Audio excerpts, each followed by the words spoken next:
Hello friends, today's article which we are going to discuss or analyze is titled as Nepal ties and the Benares to Bangalore spectrum.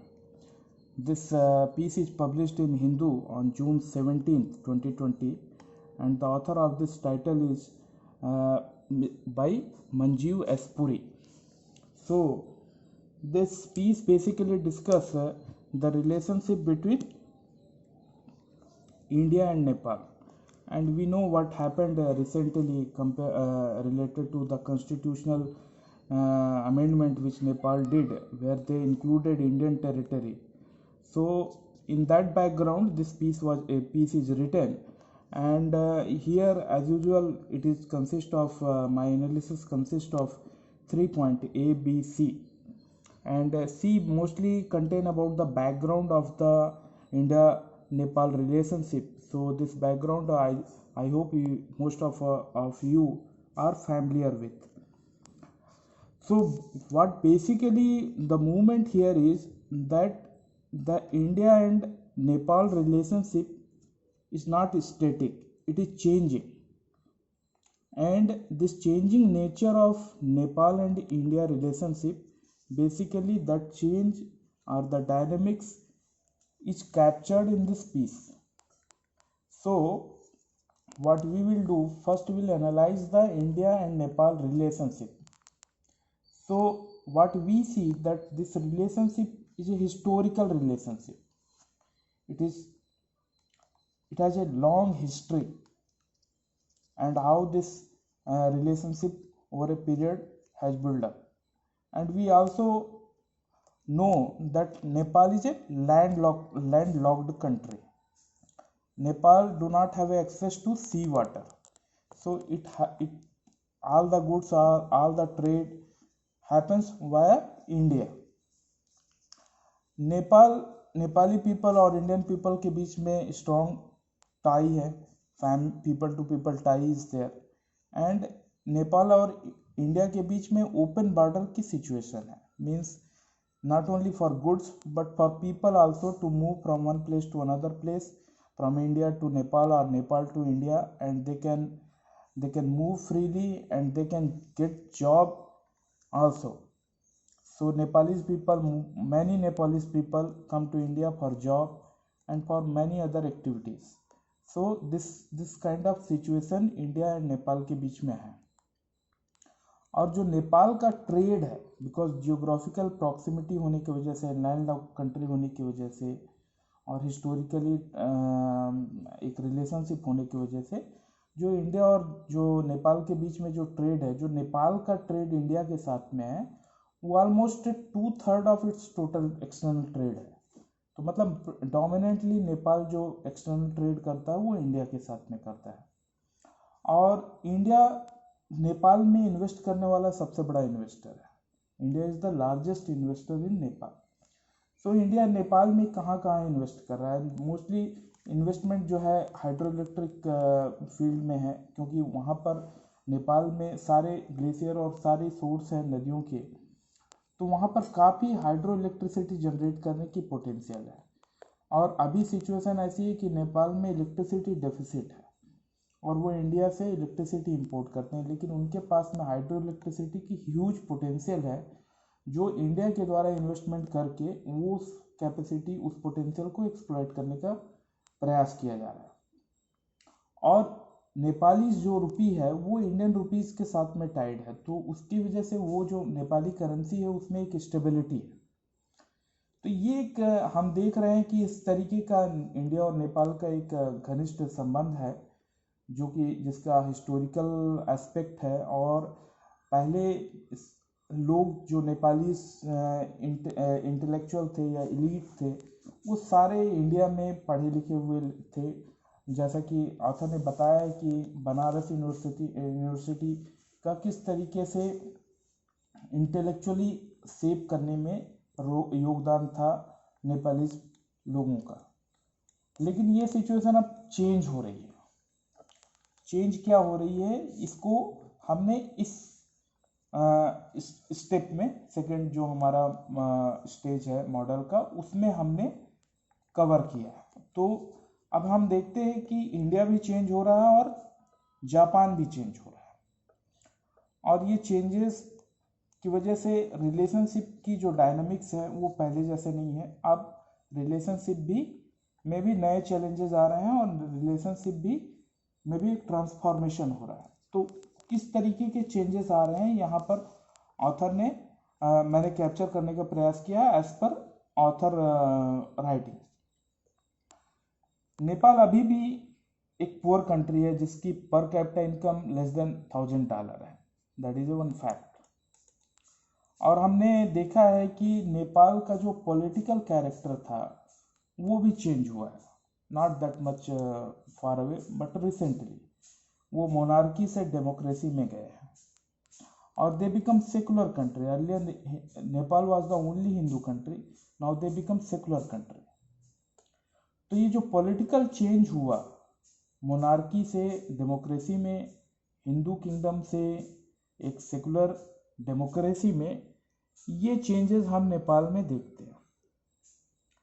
और हम ये भी देखते हैं कि नेपाल एक लैंडलॉक कंट्री है और वो एक पुअर कंट्री है।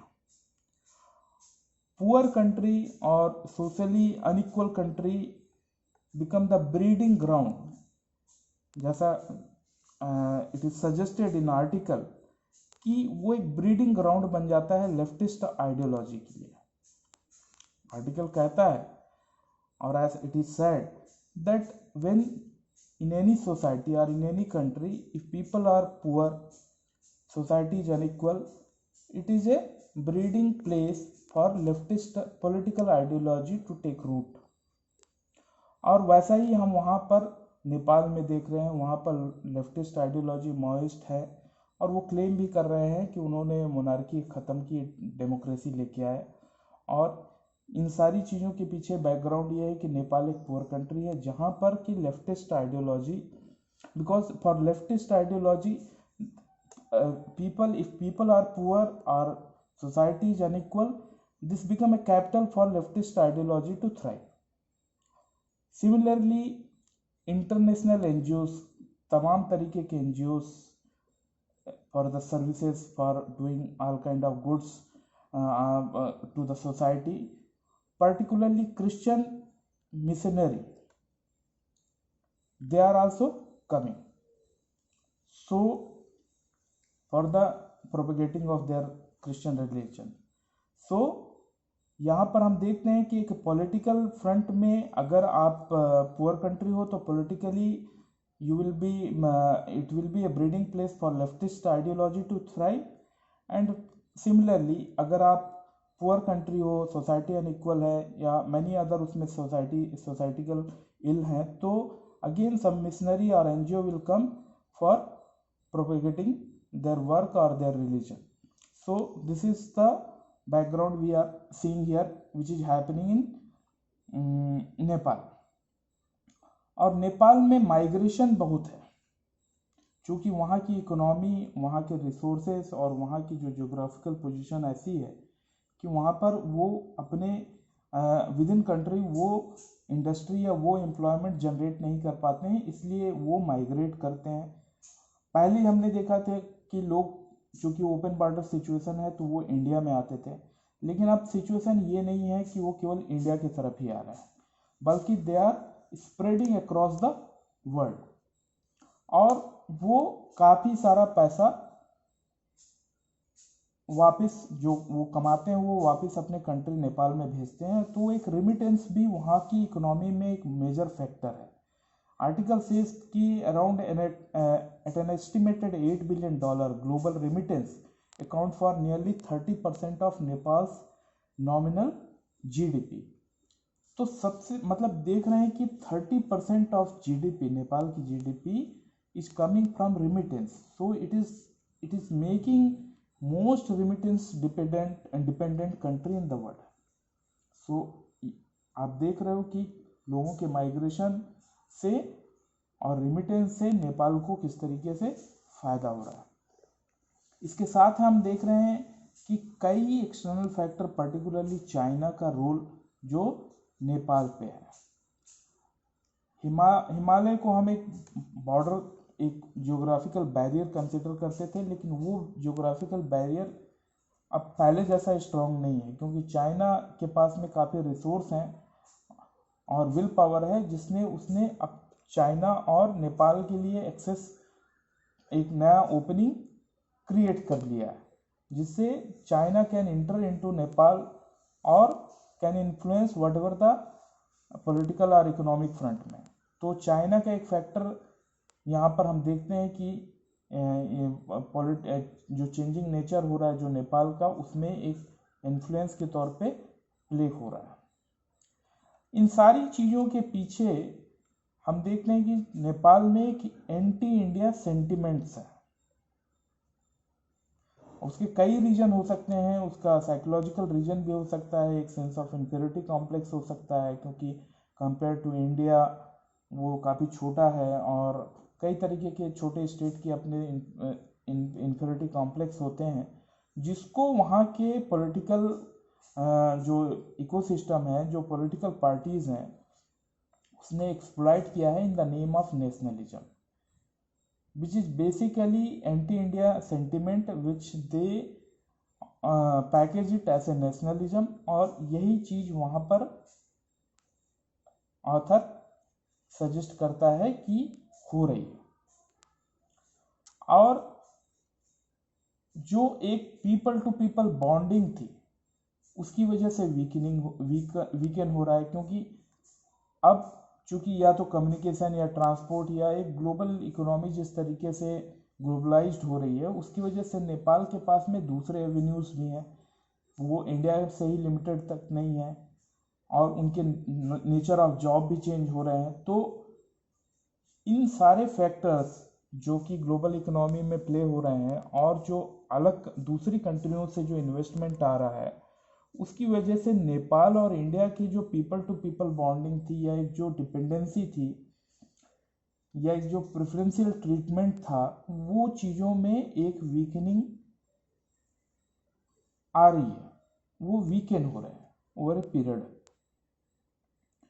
तो हम देखते हैं कि एक इंडिया और नेपाल के बीच में एक रिलेशनशिप का एक हिस्टोरिकल कॉन्टेक्स्ट है, और हम ये भी देखते हैं कि किस तरीके से ये रिलेशनशिप चेंज हो रहे हैं, और इसमें किस तरीके से पॉलिटिकल, इकोनॉमिक और आइडियोलॉजी और आउटसाइड इन्फ्लुएंस, चाइना और वहाँ की जो पॉलिटिकल जो अपॉर्चुनिज्म है या जो नेशनलिज्म है, वो किस तरीके से रिलेशनशिप को वीकेन कर रहा है, इंडिया और नेपाल के रिलेशनशिप को वीकेन कर रहा है।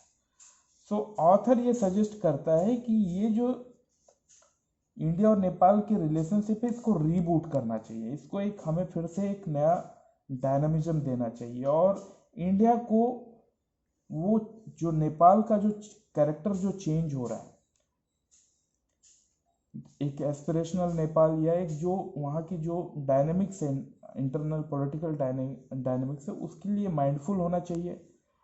और इंडिया की जो फ्यूचर में जो रिक्वायरमेंट, जो चेंजिंग इंडिया की जो एस्पिरेशन है, और उसमें नेपाल किस तरीके से प्ले हो रहा है, पर्टिकुलरली फॉर सिक्योरिटी और एनर्जी के हिसाब से, उन सारी चीज़ों को ध्यान में रखते हुए एक long term new relationship develop करना चाहिए, जो कि माइंडफुल हो चेंजिंग इंडिया की चेंजिंग नीड और नेपाल का चेंजिंग कैरेक्टर को लेके।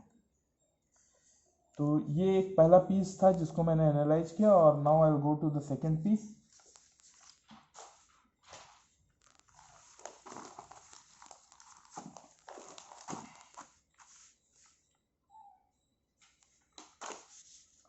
Second piece is Of Gods and Government. It is written by Ram Singh and Utkarsh Leo. It is published on the same date, June 17th, 2020 on Hindu. So basically ये article कोविड-19 के context में लिखा गया है, जिसमें कि economic condition काफ़ी affect हो गई है, क्योंकि लॉकडाउन और इकोनॉमिक जो पूरा जो बंद हो गया ट्रांसपोर्ट, और लोगों का क्राउड में होने में रोक लग गई है, तो उसके कई इकोनॉमिक पहलू हो रहे हैं, जिसकी वजह से इकोनॉमी या जो लोगों के जो इकोनॉमिक जो कांटेक्ट हो रहे हैं, लोगों के बीच में, दो पार्टी के बीच में कुछ किसी भी चीज़ को, गुड्स को ट्रांजेक्शन या सर्विस को लेके ट्रांजेक्शन के लिए जो कॉन्टैक्ट होता है, वो कॉन्टैक्ट अफेक्ट हो रहा है बिकॉज ऑफ दिस ग्लोबल, क्योंकि पूरी ग्लोबल सप्लाई चेन अफेक्ट हो गई है। विद इन कंट्री लोगों का मूवमेंट रिस्ट्रिक्टेड हो गया है, क्राउड का होना रिस्ट्रिक्टेड हो गया है, और भी कई तरीके की फैक्टर्स हो गए हैं जिससे कि जो कॉन्ट्रैक्ट हुआ है पहले किसी या तो गुड्स के लिए या सर्विसेज के लिए, वो कॉन्ट्रैक्ट पूरा कर पाने में पार्टीज सफल नहीं हो पा रही हैं,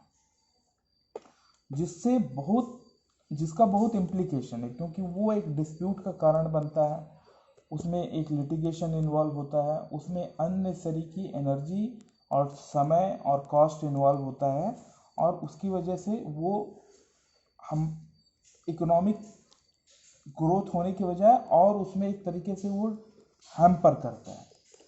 तो उस कॉन्टेक्स्ट में ये चीज़ लिखी गई है। इसमें कुछ टर्म है जैसे फोर्स मैज्योर, इसे हमें समझना जरूरी है।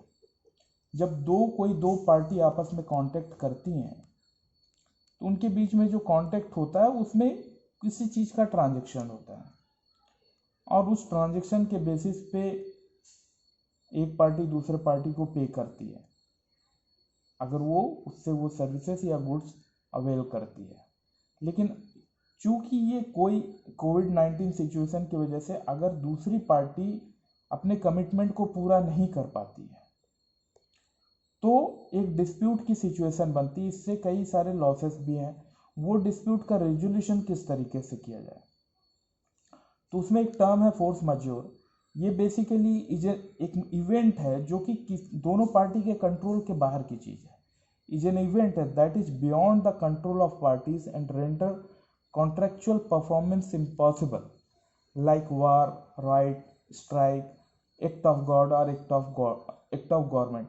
जैसे अगर कोई कॉन्ट्रैक्ट है दो पार्टियों के बीच में और कॉन्ट्रैक्ट किसी वजह से पूरा नहीं हो पा रहा है, तो वो जो वजह है वो वजह पार्टियों के खुद के वजह से नहीं है, वो समथिंग उनके बियॉन्ड कंट्रोल में है। जैसे कि सपोज गवर्नमेंट ने पॉलिसी ही चेंज कर दी, या भगवान के मतलब एक्ट ऑफ गॉड, मतलब जैसे कुछ साइक्लोन आ गया या भूकंप आ गया या कुछ फ्लड आ गया जो कि जिसमें कि उन दोनों पार्टी के बीच में के बाहर के कंट्रोल की चीज़ है, और उसकी वजह से कॉन्ट्रेक्चुअल ऑब्लिगेशन पूरा नहीं हो पाया।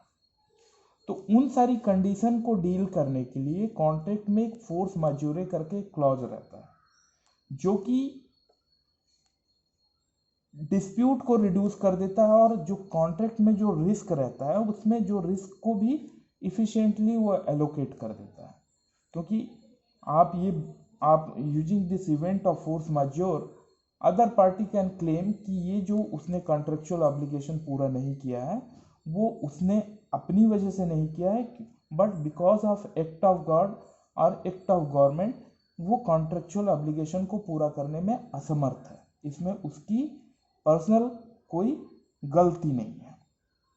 तो कोर्ट या गवर्नमेंट इस फैक्टर को रिकॉग्नाइज करती हैं और उस फोर्स मैज्योर इवेंट का बेनिफिट उसको मिलता है अपने कॉन्ट्रेक्चुअल ऑब्लिगेशन को पूरा ना कर पाने की वजह से।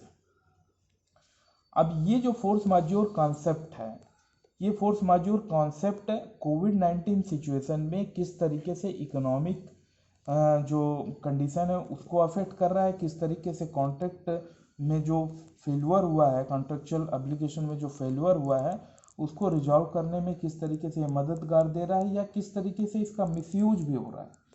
तो ऑथर यहाँ दोनों चीज़ों को बोल रहा है कि फोर्स मैज्योर का पर्टिकुलरली इस कोविड-19 सिचुएशन में जस्टिफाइड यूज भी हुआ है और अनजस्टिफाइड यूज भी हो रहा है। तो उस कॉन्टेक्स्ट में ये पीस लिखा गया है। तो किसी भी कॉन्ट्रैक्ट में अगर कोई एम्बिग्यूटी है in of dealing with failure of meeting any contractual obligation, वो एम्बिग्यूटी कुछ फ्रेजेस की वजह से हो सकती है। जैसे कि इवेंट, अगर उस कॉन्ट्रैक्ट में ये फ्रेज इंक्लूडेड है कि events including but not limited to the one listed hearing, मतलब अगर कुछ इवेंट हैं जो कि फोरकास्टेड किए गए हैं या नहीं भी फोरकास्ट किए गए हैं, उसकी वजह से कॉन्ट्रेक्चुअल ऑब्लिगेशन मीट नहीं हो पाएगा। तो ऑथर का ये कहना है कि कोविड-19 is not a force majeure event, क्योंकि वो जो एक जो डिजीज है वो एक कारण नहीं है फोर्स मज्यूरे क्लॉज को इन्फोर्स करने का, बल्कि लॉकडाउन है। क्योंकि लॉकडाउन ने आपके मूवमेंट, आपके लोगों के मूवमेंट, गुड्स के मूवमेंट या सप्लाई चेन को अफेक्ट किया है। ये lockdown is the valid reason for invoking the clause of FM और फोर्स मज्यूरे। तो हमको यहाँ पर डिफरेंस समझना पड़ेगा कि हम डिजीज को हम फोर्स मज्यूरे नहीं मान सकते। डिजीज की वजह से जो गवर्नमेंट एक्ट ऑफ गवर्नमेंट जो लॉकडाउन था, उसको हम फोर्स मज्यूरे कंसिडर कर सकते हैं।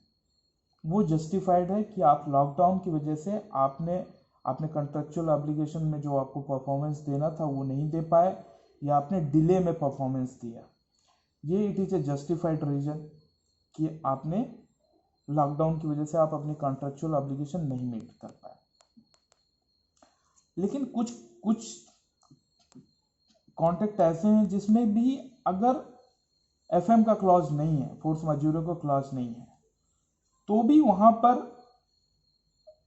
कॉन्ट्रैक्ट को टर्मिनेट किया जा सकता है on the ground of frustration.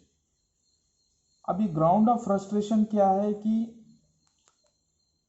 दूसरी पार्टी अपनी चीज को कर नहीं पा रही है, टाइमली नहीं कर पा रही है, और उससे पहली पार्टी अफेक्ट हो रही है।